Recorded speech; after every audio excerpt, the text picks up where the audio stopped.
For this dose of Cinemania, we'll feel at home looking at the silver screen's dysfunctional families. Look at what elements are common in mockumentary comedies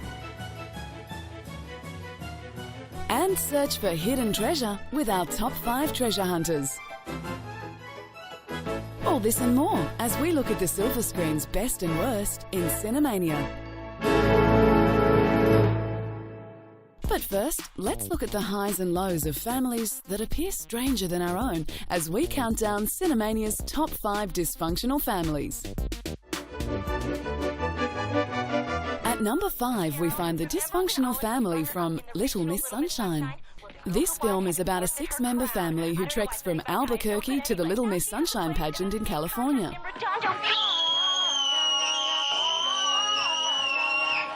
We're going to California. The family set off to try and fulfill the deepest wish of 7-year-old Olive. Along the way, they must deal with crushed dreams, heartbreaks, and a broken-down Volkswagen bus. Do I owe you for those pearls? Oh, that one's on the house. You're not going to charge me for that? Wrap it up. You started it. The directors of the film are music video gurus who have worked with artists such as Janet Jackson, R.E.M. and the Smashing Pumpkins.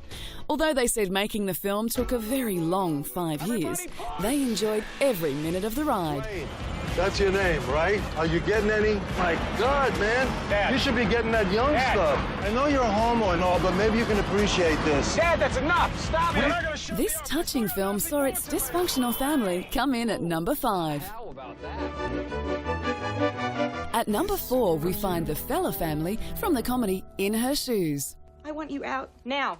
Where am I supposed to go? You figure it out. This family is primarily made up of party girl Maggie, played by Cameron Diaz, and her sensible sister Rose, played by Toni Collette. The family drama followed the two sisters as they fall out, then slowly reconcile, each completing their own emotional journey along the way.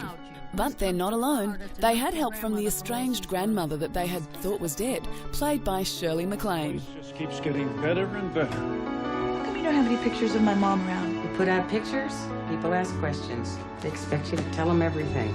I don't do that. What was she like as a daughter? Loving her in the right way was difficult. I didn't know there was a right way and a wrong. Through their reconnection with their grandmother, Maggie and Rose make peace with themselves and each other.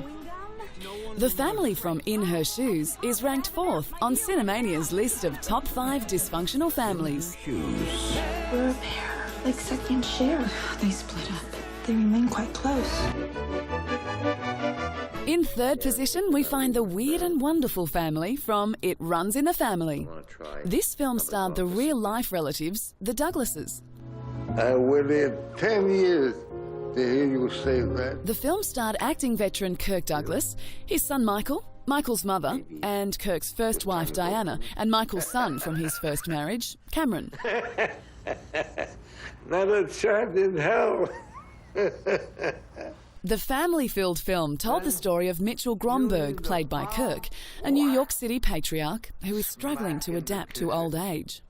He bickers constantly with his son Alex, played by Michael, whilst Mitchell's wife, played by Diana, tries her best to keep the peace between father and son. Father, couldn't you just...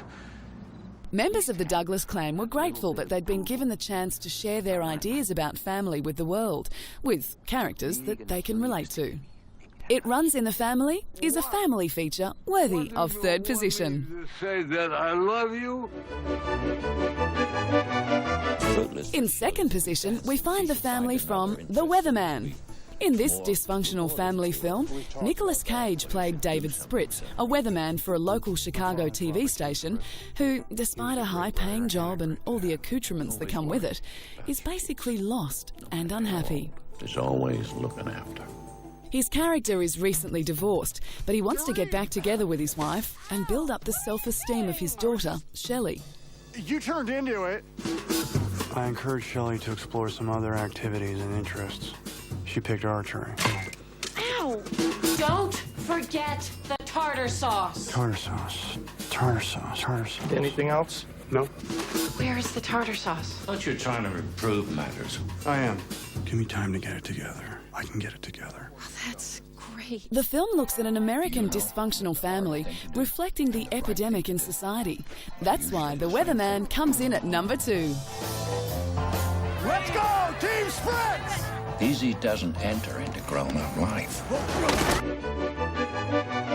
Finally, in number 1 position, we find Rumour Has It. Who him? Him. Son of a... Oh, jeez. So you want to know what happened between your mother and me? And you and my grandmother. Wow. I know. Wow. Wow. I know. Directed by Rob Reiner, this dysfunctional family film centred on Jennifer Aniston's character Sarah, a woman who learned that her family was the inspiration for the book and film The Graduate. Oh my God, I'm gonna need so much therapy. You've slept with my mother and my grandmother. Maybe every girl in my family has to sleep with you. Well, I don't know if they have to, but they certainly have. When Sarah stumbled across the well-kept family secret, discovering her grandmother was the basis for the famous Mrs. Robinson character from the 1967 film, she starts to question her roots and sets off in search of the man who may have the answers she's looking for. From humour to emotion to simple fun, this enjoyable film showed family life at its most dysfunctional. That's why this crazy family comes in at number 1. I'm the most screwed up person in the world. Well, did you sleep with a man who also slept with Mom and Grandma Catherine? You slept with Dad? Dad slept with Grandma Catherine? Ew!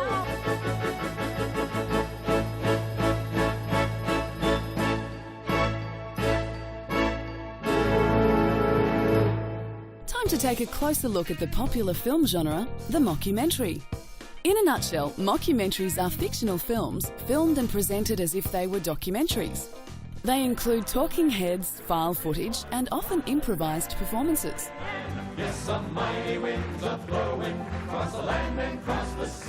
In the 2003 film A Mighty Wind, prolific mockumentarian Christopher Guest created characters that were deeply earnest and passionate about their beliefs. This comedy followed a group of washed-up folk performers who reunite for a tribute concert. Because the performances were improvised, the actors had to do their best not to laugh when filming and to remain in character. We dig what you do. In 2004, heartthrob Orlando Bloom starred in the mockumentary comedy The Calcium Kid, a film which saw Bloom play young milkman Jimmy. Jimmy is an amateur boxer who, by a bizarre twist of events, ends up fighting the world champion in his hometown. I don't care how good he is. I'm going to put him in the ring on Saturday night. It's time to tell the world about the Calcium Kid. Mockumentaries are often parodies or satires. This was true with the British comedy Confetti. Shot like a fly-on-the-wall documentary, Confetti followed 3 couples vying for the title of Most Original Wedding of the Year. After the cast spent 12 hours a day improvising, the director ended up with 150 hours of footage that meant that the end product was a surprise for all involved. Mockumentaries, like documentaries, are often about unique and unusual characters. Some are so convincing that they don't reveal their fictional traits until the very end. Others, like It's All Gone, Pete Tong, a film about a DJ that continues to compose after he loses his hearing, are far-fetched from the first scene. The field of music. Believable or surreal, mockumentaries are usually hilarious and very entertaining. People who can hear.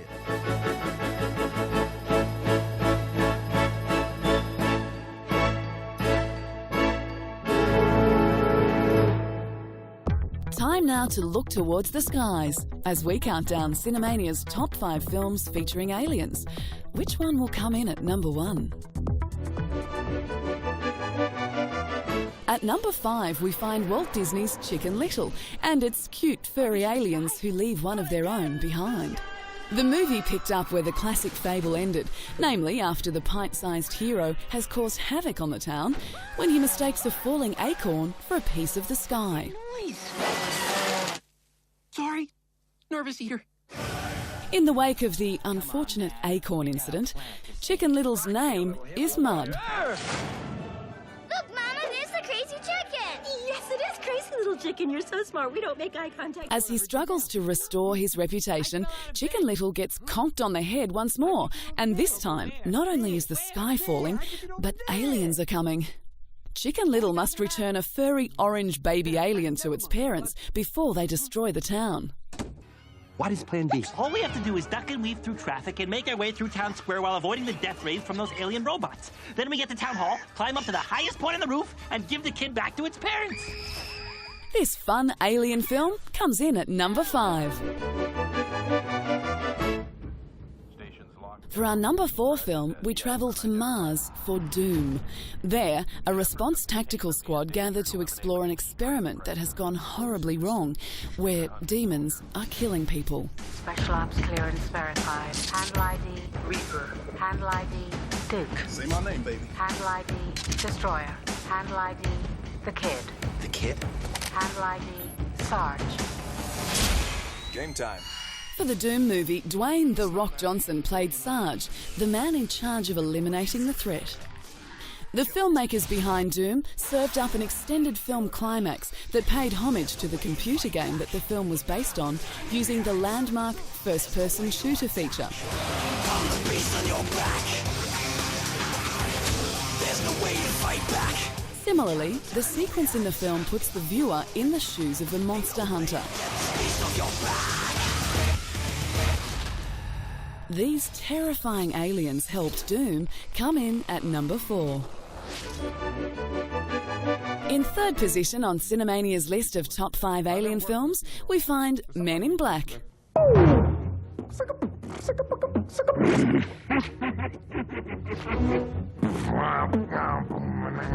After the success of the first film in 1997, Will Smith re-teamed with his fellow alien fighting co-star, Tommy Lee Jones.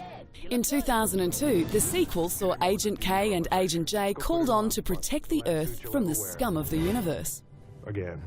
Here at the pizza parlor. Whilst investigating a seemingly routine crime, Jay uncovered a diabolical plot masterminded by Selena, an evil monster who disguises herself as a sexy lingerie model. Man in Black, I'm back, breaking the back of the random attacker. This hit blockbuster about alien-seeking agents who avert an intergalactic disaster of epic proportions is ranked Cinemania's 3rd greatest film about aliens. Like this. Come on! That's banging, right? Oh, yeah. In second position, we find the slimy and savage aliens from one of Hollywood's all-time fear-jerkers, Ridley Scott's Alien. Can you see this? I've never seen anything like it. Let's get out of here. This valley must go on. We have to go on. Wait a minute, this movement seems to have life. Alien ranks among Psycho, The Exorcist and Jaws as one of cinema's greatest nightmare inducers.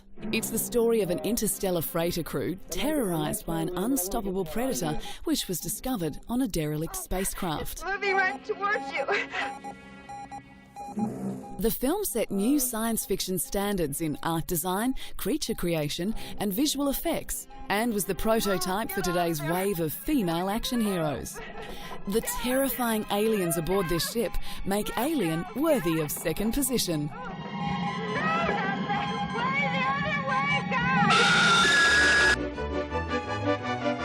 In number 1 position, Cinemania's greatest alien is E.T. the Extraterrestrial. In 1982, E.T. moved audiences around the world and helped launch Steven Spielberg's career into dizzying heights.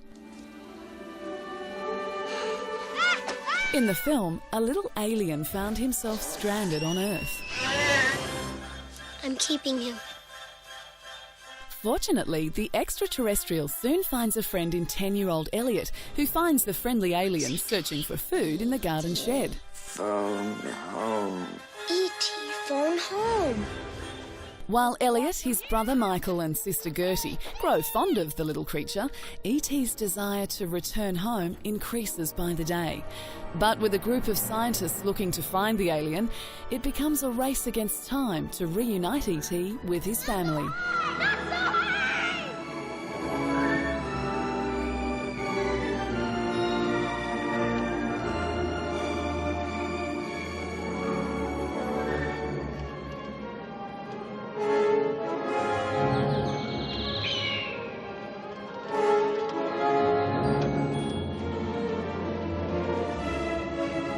This classic family film is ranked Cinemania's greatest.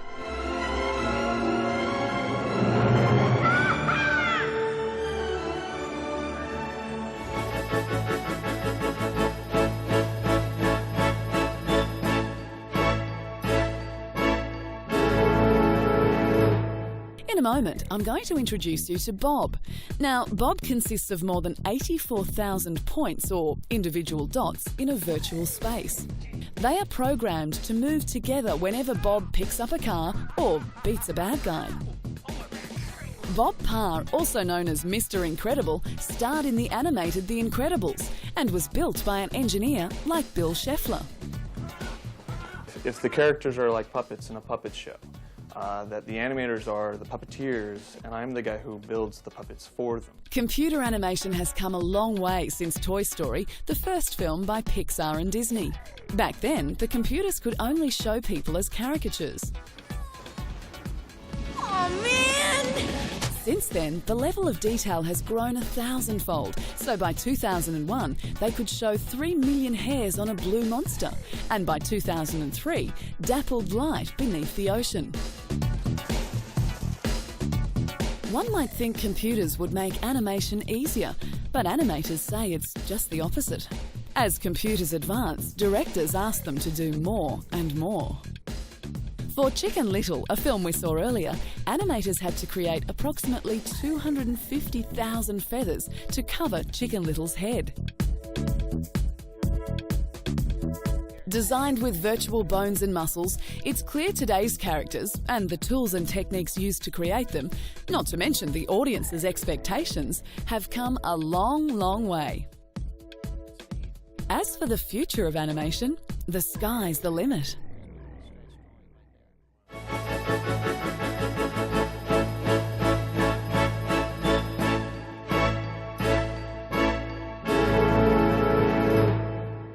Grab your compass and map as Cinemania takes you on a wild adventure to count down the silver screen's top 5 treasure hunters. At number 5, we find Without a Paddle, a comedy caper which tells the story of 3 friends who go on a canoeing adventure in the hope of finding long-lost ransom money. Let's take the trip. I have responsibilities. I hate you guys. Hey, look, a deer. When one of their friends dies, the other 3 decide to fulfill a promise they all made and go in search of the treasure. Travelling down the Columbia River, the trio soon find that their canoeing experience is going horribly wrong.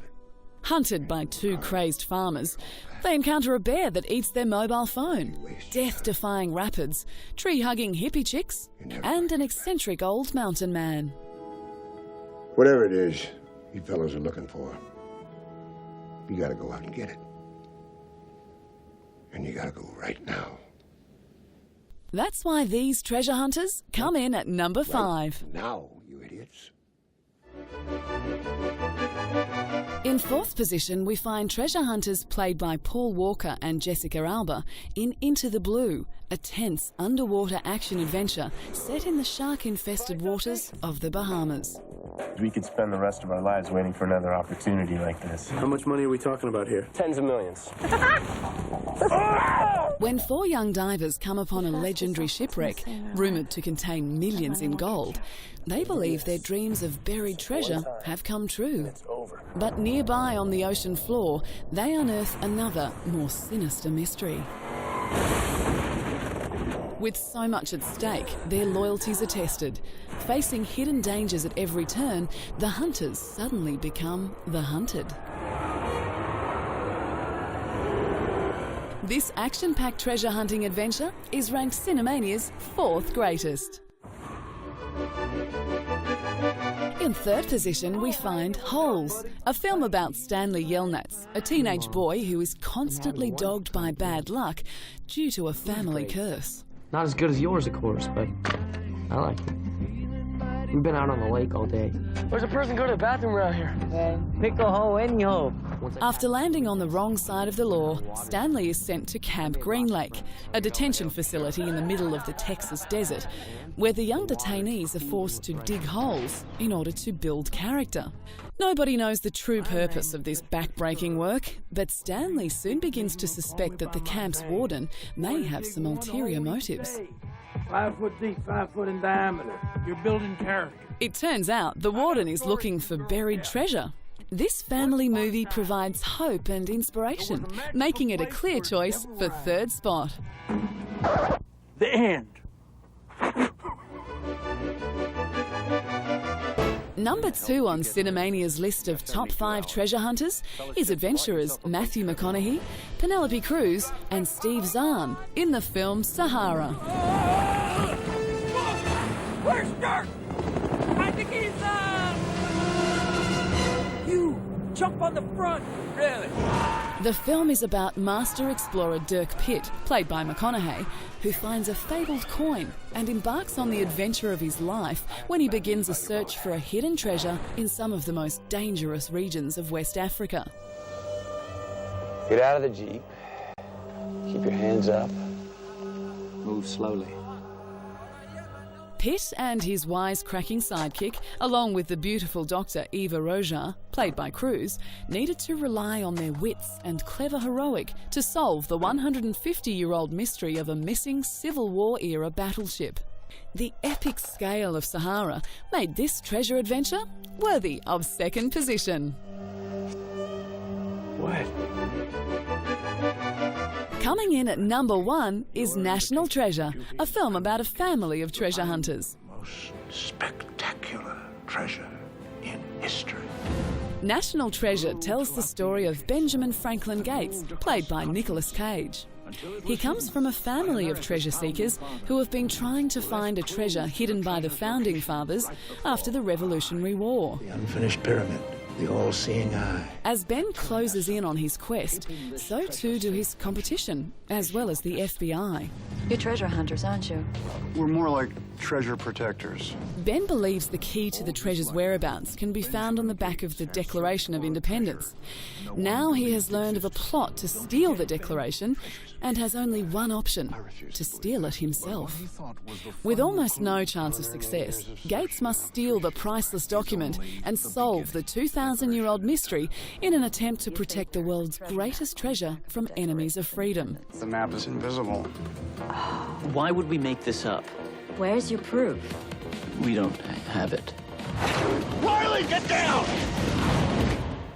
Bigfoot take it? The non-stop on-screen action played out by Nicolas Cage make his character Ben a fitting adventurer to top Cinemania's list of top 5 treasure hunters. That's all we've got time for. Be sure to tune in next time for your dose of Cinemania.